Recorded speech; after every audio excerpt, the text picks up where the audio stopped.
আসসালামু আলাইকুম ওরহমতুল্লাহ। 10 মিনিট মাদ্রাসায় আপনাকে স্বাগতম। আজ আমরা সূরা ইখলাস কতবার পাঠ করলে কি হয় সে সম্পর্কে জানব। সূরা ইখলাস পাঠ করার অনেক গুরুত্ব ও ফজিলত রয়েছে। যেমন হযরত আয়েশা রাদিয়াল্লাহু তাআলা আনহা এর বর্ণনা মতে, যে ব্যক্তি প্রতি নামাজে এই সূরা তেলাওয়াত করবে তার সম্পর্কে রাসূলুল্লাহ সাল্লাল্লাহু আলাইহি ওয়াসাল্লাম বলেন, তাকে বলো যে আল্লাহ তাকে ভালোবাসেন। সহিহ বুখারী ও মুসলিম। সূরা ইখলাস কতবার পাঠ করলে কি হয়? নম্বর 1, প্রতিদিন 3 বার বিশুদ্ধভাবে পাঠ করলে 1 খতম কোরআনের সওয়াব পাওয়া যায়। সহিহ মুসলিম ও তিরমিজি। নম্বর 2, প্রতিদিন 10 বার বিশুদ্ধভাবে পাঠ করলে আল্লাহ তাআলা নিজ কুদরতি হাতে জান্নাতের বিশেষ মর্যাদাশীল একটি মহল তৈরি করবেন। নম্বর 3, প্রতিদিন 100 বার বিশুদ্ধভাবে পাঠ করলে সব রকমের দুশ্চিন্তা ও পেরেশান দূর হয়ে যাবে। আল্লাহ পাক আপনাকে সাহায্য করবেন।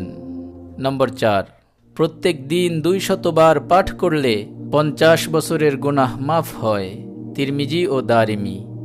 নম্বর 5, এ সূরাটি কোরআনের 1/3 সমান। মুসলিম ও তিরমিজি।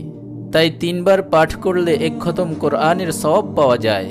একবার পাঠ করলে কোরআনের 1/3 সমান সওয়াব পাওয়া যায়। নম্বর 6, যে ব্যক্তি অধিক পাঠ করবে আল্লাহ তাআলা তার জন্য জান্নাত ওয়াজিব করে দিবেন। নম্বর 7, যে ব্যক্তি অধিক পরিমাণ পাঠ করবে আল্লাহ তাআলা তার লাশ বহন করার জন্য হযরত জিবরাইল আলাইহিস সালাতু ওয়াস সালামের সাথে 70,000 ফেরেশতা প্রেরণ করবেন। সেই ফেরেশতারা তার লাশ বহন করবে এবং জানাজায় শরীক হবে। আউযু বিল্লাহি মিনাশ শাইতানির রাজীম। বিসমিল্লাহির রহমানির রহিম।